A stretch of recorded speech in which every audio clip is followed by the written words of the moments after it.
Hello there, YouTube crew. I'm the real Dill, and today we're going to be looking at another double feature, The Conversation and Blowout.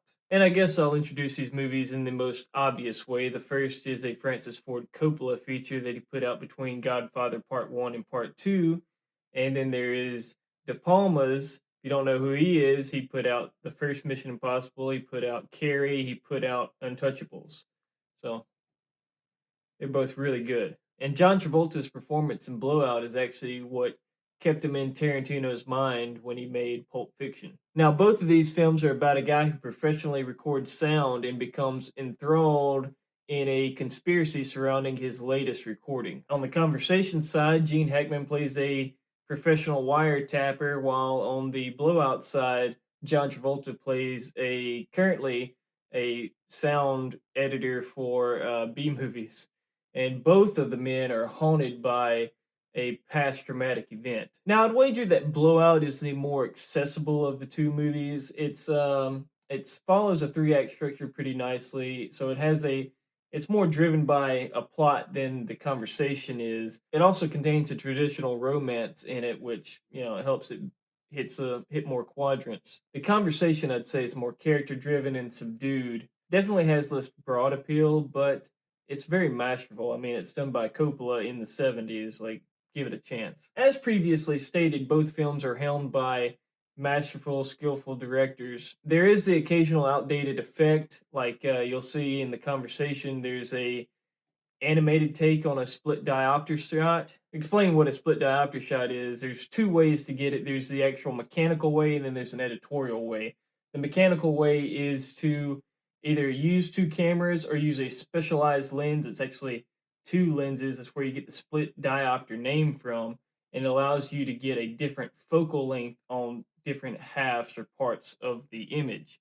And usually you'll see a stitch line where that difference is, and they can either be two shots stitched together or where the lenses are connected. And the reason I'm telling you this is because it's not just in The Conversation. Blowout is full of split diopter shots, and well, Brian De Palma's filmography is full of them. And Blowout also utilizes split screen editing, which is something I think is a highly underutilized tool nowadays. Additionally, there's some haziness to some of the blue screen shots in Blowout, but this one,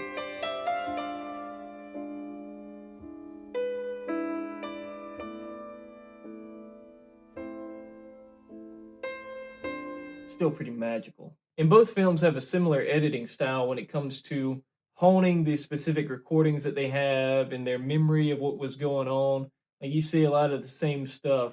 They also use this 360 camera movement when showing their protagonists, really falling out after like a major event happened. Coppola's The Conversation tends to have a slower camera movement, more reserved, and that kind of fits with the color grading of it as well. Besides the opening crane shot, it's really the editing where he chooses to spice things up, and especially in like the climactic moment. De Palma's color grading in Blowout, on the other hand, is richer, more vibrant, deeper blacks. And I think that style lends itself to the broader appeal of it. He also uses time dilation, more sweeping movements during his climactic moments. I noticed The Conversation has a good bit of diegetic sound in the score. From the band that got mixed into the recording to the playback equipment itself, to Hackman playing the saxophone. Much of the emotional beats are hit with a piano, and I think it really draws out the emotion that's hidden in Hackman's performance. Like the movie is very reserved except for specific moments. The keys of the piano just really get into the sadness and deep loneliness of his character. Blowout, on the other hand, is a more traditional conspiracy thriller type of score. I think there is one moment in it that kind of pulls me out, but otherwise, it is a good, effective score. At first thought, it seems like the opening of The Conversation is more narratively important than the opening in Blowout. And surface level, that is true. I mean, the conversation that the movie is titled after is the opening that's them recording the conversation.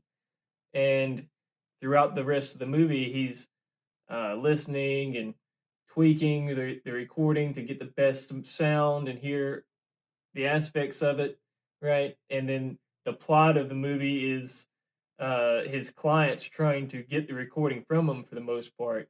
Yeah, so it's very obvious, this is why this is the opening of the movie. Whereas the opening of Blowout is spoiler, it's not the actual movie. You're watching a movie within the movie. It's a schlocky 80s slasher B movie, and if you know what that means, you might want to skip forward if you don't want to see sex and boobies. But then it transitions to Travolta and the director and one of the editors watching and listening to it, and it's brought up this thing about the girl that's given the close up has a terrible scream, and so a background thread throughout the movie is the director trying to get Travolta to do his actual job and tweak the sound here and there and find me a good scream, and it seems like just something to pad the background to feel the world, but then it comes back around at the end and makes a really unique resolution. As previously stated, Hackman is quite reserved in the conversation for the majority of the runtime. You can tell there's this yearning in him to share more of himself to a couple of the characters that are close to him, but he's just incapable of doing so. And the only times he really opens himself up is first to the wrong person, and second, it's in a dream. The narrative exploration of the movie is actually more about picking apart the inconsistencies and the contradictions of his character rather than the actual conspiracy that's surrounding the events. He's principled and professional in one aspect of himself, but he's completely demanding and inconsiderate in the other aspect, and it bleeds into his personal dealings with people. And that ruins two of his important relationships. I mean, one very early on, I mean, there's a breakup scene at the very beginning of the movie, and you don't even realize it's a breakup scene until it happens because it's played really lovingly by the actress and her character, and it's just more of like I can't extend myself to you like and get nothing back anymore, and it's it's kind of like just very slowly letting go rather than a violent I don't want you in my life anymore kind of thing.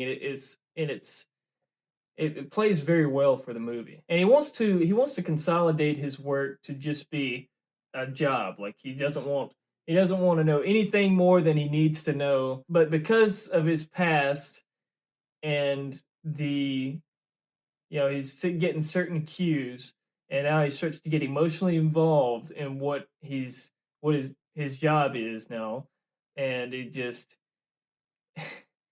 it's funny, like he starts to be so emotionally distracted that he, for whatever reason, just cannot see the obvious honeypot in front of him. Like opens up to her, gives her the keys to the kingdom. And I find that funny too. Like he's like such a guarded person. Like at the very beginning, he's so upset that this his landlord, I guess, found out his birthday because she went through his birthday card. And so he tells her that he's gonna get his own PO box. It's not gonna have a key, so she won't have a copy. It's gonna be a code that he's gonna put for it. And like but then, like with this woman, like he's like, and I think it does make sense. The reason is like the person he recorded reminded him of this girlfriend that he couldn't commit fully himself to, and so he's already got that emotional connection to her. And now he's with this blonde woman who actually does look like her and is throwing herself all over him.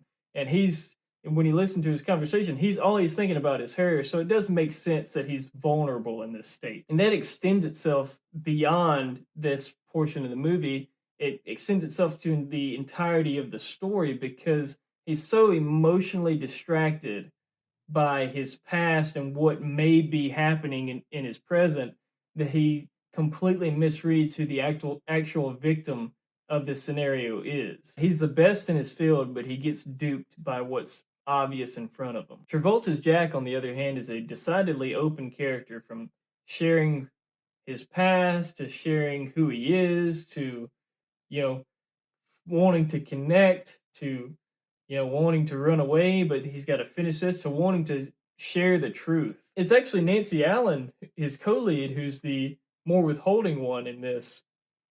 And like I said earlier, like there is an actual romance that's going on between them, and it's very sweet. I actually really like it a lot. It's, you know, a lot of times I do kind of get, it's like such a short time span. Do they really fall in love this hard? And they don't overdo it with this. It fits real nice and into a sweet spot. I really enjoyed it. Unlike Hackman's Harry, he's not necessarily the best in his field, but Travolta is quite qualified. He is quite talented at what he does, and he's far more concerned with the truth. As I said, he's really concerned with the truth. In fact, early on, he decides to withhold the truth at the behest of others, and that's a big part of why he's so gung ho later. Like he gave up ground there, and now he doesn't want to give it up again. He wants the full truth, and it's not good enough for just himself to know. He wants everybody to know. And both protagonists have a past that they don't want to repeat. Harry left New York City and went to San Francisco. He literally changed coast because he wanted to get away from the bad thing that happened. Travolta's Jack changed careers entirely to try to get away from it, but he ends up, even as much as he tries not to repeat his same mistake, he does. And it's quite tragic, especially since it's somebody he cared about a lot. Another point of difference is that Hackman is balding while Travolta has so much hair that it's crawling up from his back. Maybe that's not something I should have pointed out, but I'm leaving it in. Full on spoilers going forward. I'd say Harrison Ford acts as the antagonist in the conversation. Harry was contracted by Duvall's character, who was, the lead of this, I think director is the position he has, and Ford was his underling. He was contracted by Duvall. He was supposed to give the recording to Duvall, but Duvall's not there. So he doesn't give it to Ford. He's he has that principle, like this is who hired me. I'm not going to give it to you. And then Ford, is kind of following him, knows he's going to be at this convention. He's following him around, and so Hackman gets mad at him. It's like, you know what? I'm not even sure if I'm going to give it to you at all. So he sends that blonde honeypot to weasel in there and take the recording out from under him. They still have him come back and pay him, but Harry at that point is more concerned about what they're going to do to the man and woman more so than did I actually get my 15 grand. It's really this one particular line that's got him concerned. Kill us if you got the chance. But spoilers, he didn't quite listen close enough to it. Kill us if you got the chance. Then Ford, in like the next to last scene, calls them up to say, "Hey, we know you know. Keep your mouth shut, or else." So definitely, I'd say he's the antagonist of the movie, the closest there could be in this. It's also kind of unclear whether or not he was in on it with the other two from the beginning. Like, if the setup for the hotel, they really needed the recording to get Robert Duvall to go there, and he was in on it with them for this, or if he just switched sides when Bobby D died. So it's not a very forwardly antagonistic role, and he's largely subdued as well as a performance. Honestly, before rewatch, I didn't remember him in as many scenes as he actually is. I kind of just remembered the first and last scene. And I'd say that's largely because the conflict of the movie is more of Harry's internal struggle rather than the external conspiracy that's going on. John Lithgow, on the other hand, plays a straight up villain in Blowout. There's two things that John Lithgow is good at playing. That's overly kind fathers and completely deranged killers. And it's not the former in this one. Not only is he the cause for the titular inciting incident, but he's also the cause for many of the obstacles throughout the movie. Like, he gets rid of the actual shot out tire. He wipes all of Travolta's recordings. He taps into their phone, prevents incoming calls for Travolta, which messes things up majorly, and then poses as the news anchor to Sally, who unfortunately does not watch the news to know that it's not actually the right guy. He even goes on a preemptive killing spree as a way to cover up Sally's murder, Jack Reacher style. Because we got a way of doing things so they stay done. Clean. I'm looking at the shooter, not the target. And to further my point about the opening of the movie being more important than it is, it starts as a slasher, and he takes the role of a slasher throughout the middle and end of the movie. And they made a really smart choice in having his character be a rogue actor rather than a cog in big conspiracy, you will. Like, he is part of this they organization, but their conspiracy was simply for the lewd photos to come out about the governor so that they could kill his uh, presidential candidacy. But he had another proposition, and instead of doing theirs, he went with his, which nobody else agreed with. So since Travolta is just, I mean, yes, he was in the army, but he was communication, he's sound. So you can't really have him take out this operative and then start killing people up the chain. It makes sense to just make it about him as the sole antagonist. That way, defeating John Lithgow alone completes the plot. It makes it more believable that this protagonist can overcome him. I'd say both movies end up having secondary antagonists, and largely in their second acts. For the conversation, it's this rival to Harry. He clearly wants to be seen as the best, and he is willing to partner with Harry to get that, but he'll also try to one-up him. There's this great sequence where he struggles to capture Harry's attention. He throws him compliments, he talks himself up, he prods and pokes at him, he's just not getting through to him. But Harry, of course, is as guarded as ever, well, except when talking to Miss Honeypot. It's only when it's clear that the guy is not going to figure out how he pulled off the opening sequence, right? That a flip switch, and he starts becoming, kind of proud about how he did it. He gets the grease going, he starts blabbering about how he did it, and oh, this is the special equipment that I put together and designed. These are the guys I brought in to do it. This is how we did it. It was three recordings that we did. And he's riding this high in this, and as an audience, we start to ride that high with him. And then it just turns again. See, old number two, at the very first meeting we had with him, slipped a recording device onto Harry. And that little moment of opening up to that blonde honeypot earlier is now blasted for this entire crowd to hear. This goes to show that our hero is not as impervious as he guards himself up to be. He's so armored because he's so vulnerable, and in his vulnerability, he ends up trusting the wrong person.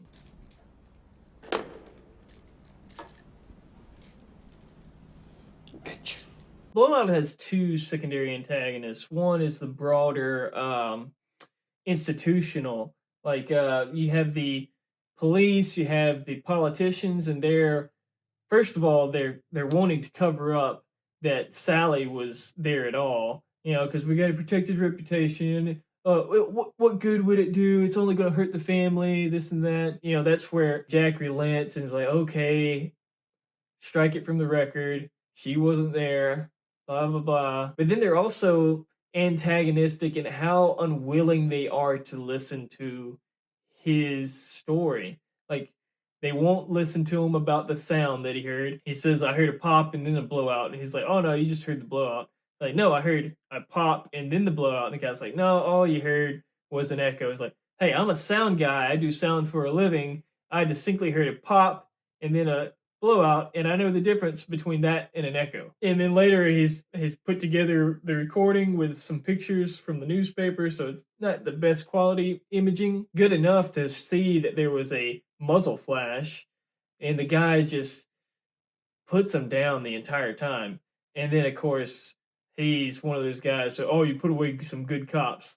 And we know from the flashback, hey, they weren't all good. So the institutional antagonists really bring out the paranoia to the movie and to Jack's character. And them initially getting Jack to recant his story is largely what makes him so obsessive later on to prove that the gunshot really happened. Then there's Sally's partner. He has the pictures that help corroborate Jack's story, but the high quality photos are with him, and he's elusive. You can't get to him. Only Sally can really get to him. But when they get together, you kind of find that he's a subtle manipulator. Like, he was withholding profits from her. He possibly knew that she was going to die, but he definitely left her to die. He grows from this dismissive to an oppressive force on her.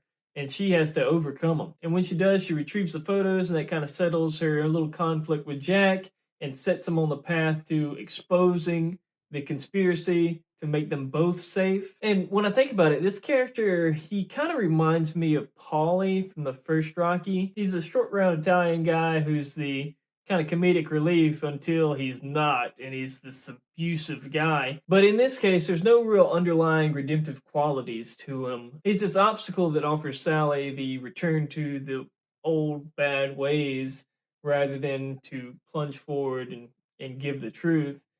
And then when she rejects that, he becomes outright villainous. And I kind of hope he doesn't wake up from that. Harry goes to the hotel room that was mentioned in the recording, but of course it's already booked, so he gets the one next to it, and there he witnesses the murder. So he tries to confront the guys, and he can't even get up to see Ford, and goes outside, ends up falling into the press conference for Robert Duvall's death in a car accident. So the people he thought were the victims and the person he thought was the would-be killer were opposite. So the conspirator sees there, Ford sees he's there, and so Ford gives him the call and plays back a recording of his apartment. And that really sends Hackman's character into a spiral. Like, he goes through everything trying to find all this stuff that could be hiding the equipment, and he can't find it at all. And I don't know if this is what actually happened. I think it was simply he recorded the phone because he called once and he's playing the saxophone, stops, answers his phone. His background music is still playing, like that he's playing to, right? And then hangs up. They get a phone call. The recording is not him playing the saxophone, it's just that background music. So I think they just duped him. They went the simplest way to record him, and it just, because he's not in a clear state of mind, he could not figure out how simple it was that they played that recording to mess with his mind. And I think looking back at how he got duped earlier, it was the simple, obvious, right in your face stuff that got him. For somebody who's so great at his job, I think it really works to undercut, his grandeur. I really want to hone in how guarded and how protective and secretive this guy was. I mean, he wears a raincoat throughout the entire movie. I mean, not in every scene, but pretty much every day you see him, he's wearing this raincoat, and it never rains once throughout the movie. Like, that's how guarded he is. He's also very guarded about his home phone. He tells people he doesn't have a home phone. He keeps it very secretive that he has a home phone, and they call him on his home phone. And so that also plays into it. And then this woman that he's emotionally connected to, just based off the recording, just he finds this like sweet little saying that she says, the way she sings, I think it's two different songs that she kind of just randomly starts singing. He bonds to her, and it turns out that she is one of the killers, and it just wrecks him. And there's this character thread that he's Catholic. Hey, don't take the Lord's name in vain. It comes down to when he starts smashing stuff, he gets to the icons he's got, and he goes to start throwing them out. He gets to Mary. Catholic, I can't throw away the Mary one. Goes through everything else. Now all it's Mary's left. And he takes it and finally smashes it open, and it's nothing in it. And it's like, that's how low he's brought. He's brought down to a worm on the floor. His whole identity and world is stripped away. And that's how it ends. Blowout sees the killer separate Jack and Sally from each other, in which causes the climax of the movie to be this chase sequence. It starts out on foot, then it goes into his Jeep where he's trying to track the subway rail, and it puts him going through an entire Liberty Day parade, which doesn't go good. And by the time Sally figures out what's going on, it's just too late. And the audience, we should know it's too late. But like Jack, we're still charging forward, like maybe, hopefully she makes it. Hopefully she makes it. Jack's got to get to her in time, right? And like, even when Jack reaches them and you see the killers get the ice pick out, we should know. We should know from the previous victims that she's already dead. But there's still that inkling you really want her to be alive. And Jack comes in, puts the ice pick into Lithgow, moves him aside. We finally see her, and you see the strangulation mark. It's brutal, man. And that's how the background thread of finding the right scream is closed. See, Jack was recording Sally and who he thought was going to be the news anchor to make sure that he took the recording. So if it goes missing, he's in on it, and I have the backup at home to reveal. He's covering all of his bases, right? That's what he thinks he's doing. But he ends up instead recording the final cry of Sally, and that's what he puts into that stupid B movie to immortalize her, I guess. There's some very mixed feelings about that because it's exploitative and gross on the one hand, but on the other, like, she gets to live on in a way.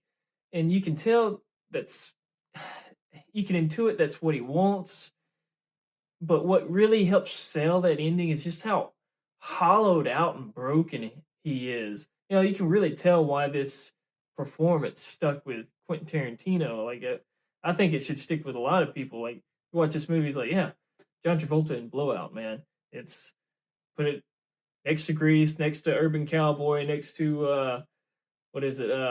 Saturday Night Fever. It deserves to be remembered. And I tell you that it's a very haunting ending. I think because it's not just the death of a character, but it's the mourning of a loved character, that this ending is just more palpable than the conversations. It's not like the conversation isn't a good ending. It's just it doesn't meet quite the emotion that this one does. So how do these films work together? Well, in broad strokes, they're very similar movies, but they're just filled with different characters. And because the characters are so different, you get these divergent narratives from it and themes. And so as a double feature, I'd recommend watching in order of release.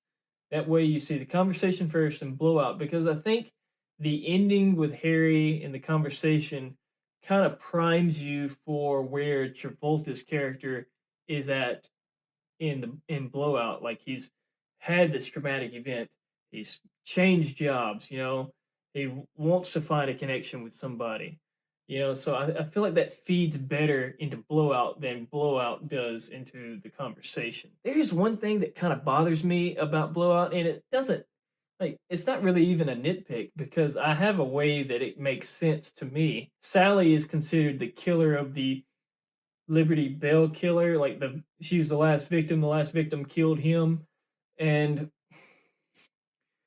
it doesn't sit right with me. Like, the police autopsy would know that there's no way that she could have killed him at that point. Like, there's no way that she would have been able to pull it off. Then you have Travolta had that wreck, very public wreck that would get him in a lot of trouble, right? And presumably within the span of maybe weeks at most, he's working on the movie again, right? It just doesn't seem like that would truly work out. But, the cops were willing to make things quiet as possible, right? So they don't want to expand this broad conspiracy. So they make a deal with him. Hey, you give us your recordings that nobody knows that this was this big ordeal. Nobody connects the Liberty Bell killer to the governor's death, this and that, and we'll keep everything. We'll keep you out of the court for your traffic incident and this, and we'll have Sally be the hero of these slayings. That works for me, but it's just, you as the audience have to fill in those little questions there. I mean, it's not necessary to do. A lot of people would probably just not think about it, but it's something that, the first time I watched it, I was like, I don't really like that. The second time I watched it, I was like, well, I guess this could be how that works out. Well, guys, thank you for watching. I think, if you just watch one, I'd say watch Blowout. And if you don't want to watch nudity and some sexual stuff, just fast forward through that first scene. And I think there's a picture in the middle of the movie that has a set of knockers that you can just kind of turn your head to.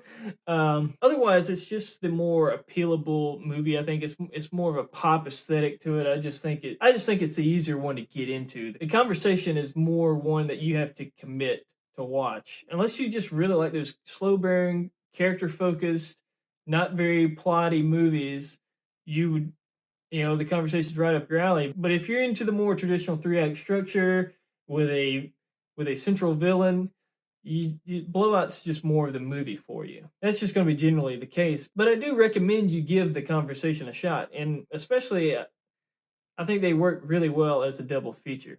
Well, thank you for hearing my rambling. I hope I wasn't too bad. Goodbye.